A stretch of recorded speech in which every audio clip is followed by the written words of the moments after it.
Voici le deuxième dessous des cartes consacré aux migrations internationales.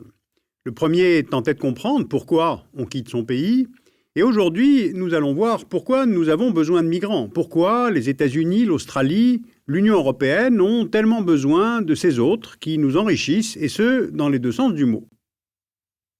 Voici une carte montrant les zones de convergence migratoire dans le monde.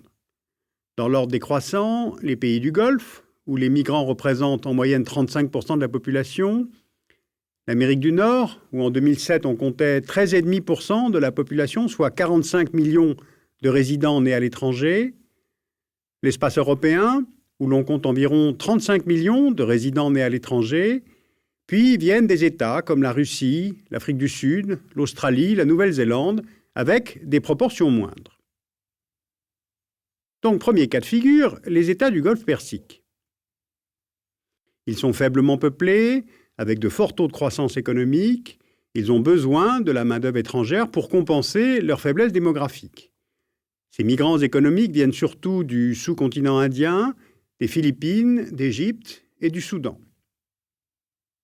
Aujourd'hui, dans le sultanat d'Oman ou en Arabie saoudite, ces migrants représentent environ 25% de la population totale, 62% au Koweït et plus de 70% aux Émirats arabes unis ou encore au Qatar.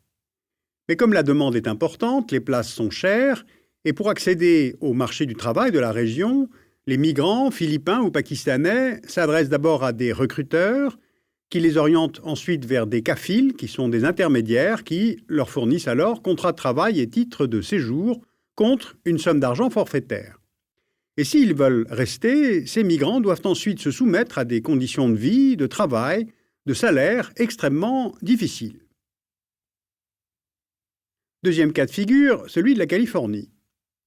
En 2006, la Californie comptait environ 10 millions de migrants, soit à peu près 27% de sa population totale. Si la Californie était un pays, elle serait le 4e pays d'accueil au monde. Et à elle seule, elle emploie près de 30% des travailleurs américains nés à l'étranger. Eh bien justement, d'où viennent-ils? Ils viennent d'Europe, de Chine, d'Inde. Ce sont des personnes très qualifiées en informatique ou en électronique. Ils sont attirés par les moyens de la recherche, par les conditions de travail, comme dans la Silicon Valley au sud de San Francisco. Ils sont attirés par le niveau élevé des salaires, mais aussi par le cadre de vie qui est agréable et que l'on trouve en Californie. Et comme ils apportent à ce pays l'expérience, la connaissance, l'innovation, eh bien ces migrants-là sont les bienvenus. D'autres, qui sont plus nombreux et moins qualifiés, apportent la main-d'œuvre temporaire, qui est peu payée, peu exigeante, dont on a besoin dans des secteurs comme la construction ou l'agriculture. Là, ils viennent plutôt d'Amérique latine, surtout du Mexique. Et pour ces latinos, plusieurs facteurs jouent. La proximité géographique, la présence d'un proche qui a déjà émigré, la possibilité de trouver un emploi, et bien sûr le mythe californien qui reste toujours très attractif. Et pourtant, plusieurs forces s'opposent à ces flux migratoires sud-américains. D'abord des quotas annuels d'admission par nationalité. Ensuite, depuis septembre 2001, toutes les mesures luttant contre l'immigration clandestine, comme le renforcement des contrôles ou bien la construction d'un mur le long du Rio Grande. Et aujourd'hui, la crise dans le bâtiment travaux publics, entraînée par la crise des subprimes. Résultat, l'immigration est de plus en plus difficile, de plus en plus longue, de plus en plus chère, alors que la demande d'émigration, elle, ne faiblit pas. Donc, de nombreux candidats ne renoncent pas et optent pour l'entrée clandestine, et à plusieurs reprises s'il le faut. Et pour cela, ils prennent de plus en plus de risques, et surtout, ils payent leurs passeurs, qu'on appelle les coyotes, de plus en plus cher. Troisième exemple, la Russie. Après l'éclatement de l'URSS en 1991, la Russie traverse une période de crise socio-économique très dure pour la population. Elle devient alors un pays d'émigration, avec plus de 1 million de départs par an dans les années 90, notamment vers les anciennes républiques de l'URSS, mais aussi vers l'Allemagne, Israël ou les États-Unis.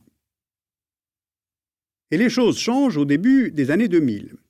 Grâce aux revenus gaziers, le pays renoue avec la croissance, on a une moyenne de 7% par an, et aussitôt, les départs diminuent et le pays devient même attractif. le nombre d'entrées dépasse celui des sorties. Ces immigrants sont d'abord des personnes ethniquement russes, émigrées dans les républiques soviétiques. Elles reviennent alors vers leur pays de leurs ancêtres. Ce sont aussi des réfugiés qui fuient les conflits du Karabakh, de Transnistrie, d'Abkhazie ou encore du Tadjikistan. Viennent ensuite des migrants de travail, souvent saisonniers, dans l'agriculture ou le bâtiment. Ils sont issus des jeunes républiques indépendantes, très appauvries par la chute du système soviétique, comme la Géorgie, l'Arménie, l'Ouzbékistan, le Kazakhstan. Et puis enfin, à l'est de la Russie, on compte de plus en plus d'immigrés chinois, employés dans les secteurs du bâtiment, de l'agriculture, de la forêt ou de l'industrie. Ils s'installent à la faveur du recul démographique de la région et ils sont soit légaux, soit clandestins.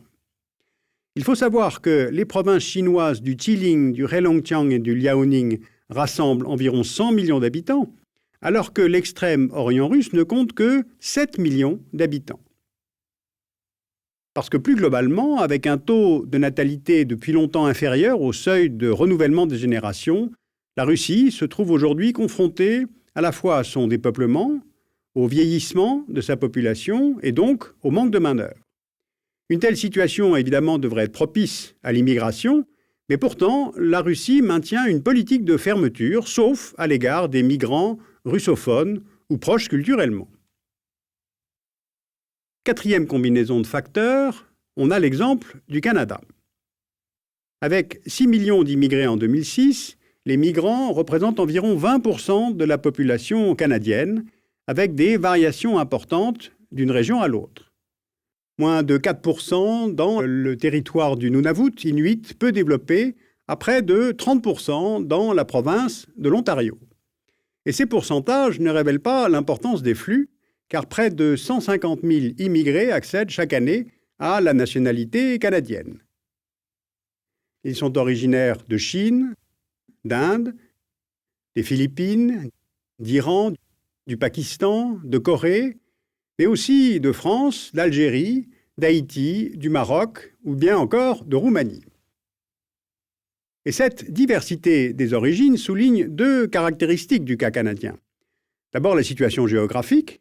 À la différence de la Russie ou de la Californie ou de l'Europe, il n'est quasiment pas possible d'entrer clandestinement sur le sol canadien à cause de la mer et à cause de la frontière américaine. Le Canada peut donc, comme l'Australie, sélectionner sans difficulté ses immigrés. Il n'y a pas de hasard donc si ce pays fut précurseur pour mettre en place une politique d'immigration choisie. Et puis le deuxième paramètre est politico-linguistique. La répartition des immigrés se fait en fonction de leur origine et elle épouse souvent la division linguistique du pays. Autrement dit, les Haïtiens vont au Québec francophone et les Britanniques plutôt dans l'Ontario anglophone. Autre particularité canadienne, la volonté de favoriser l'intégration des migrants par de multiples programmes d'aide. Rappelons que, comme les États-Unis, le Canada est historiquement un pays de colons, l'immigration y est une donnée de départ et se traduit aujourd'hui sous la forme d'une politique du vivre ensemble qui est affichée et attractive pour de nombreux migrants. Même tradition d'accueil pour les réfugiés. Sur environ 22 000 demandes en 2007, les Canadiens en ont accueilli environ la moitié. Donc, emploi, accueil, conditions de vie, voilà trois grands facteurs migratoires attractifs auxquels s'ajoute le vieillissement de la population canadienne et sa faible fécondité. Eh bien, tout cela renforce les besoins en main-d'œuvre qualifiée qui est surreprésentée dans l'immigration canadienne. Résultat, en 2007, le pays accueille environ 240 000 résidents permanents et en 2008, près de 1 million de personnes étaient inscrites pour immigrer dans ce pays. Le prix du passage ici ne s'exprime pas en dollars, mais en années. Il y a à peu près 6 ans d'attente en moyenne aujourd'hui. Alors que peut-on retenir de tout cela ? D'abord, les migrations sont inhérentes à l'histoire humaine et elles sont renforcées aujourd'hui par la mondialisation. Elles sont même appelées à augmenter, ne serait-ce que parce que la population mondiale augmente. Or, rien n'est prêt. Deuxièmement, la répression limite les flux, mais ne résout rien. Et puis l'essentiel des migrations sont entre le Sud et le Sud.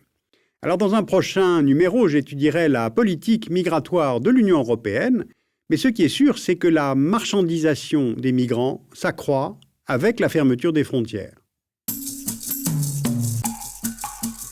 Sur ce thème des migrations internationales, vous pouvez lire utilement la revue Futurible qui consacre un numéro sur la dynamique des flux migratoires. Vous pouvez lire le livre de François Héran, Le temps des immigrés, aux éditions du Seuil, ou alors un collectif, Un autre regard sur les migrations, aux éditions de La Découverte. Et puis la revue Hommes et Migrations consacre un numéro sur les droits des travailleurs migrants. Toutes ces références, vous pouvez les retrouver sur le site du Dessous des cartes.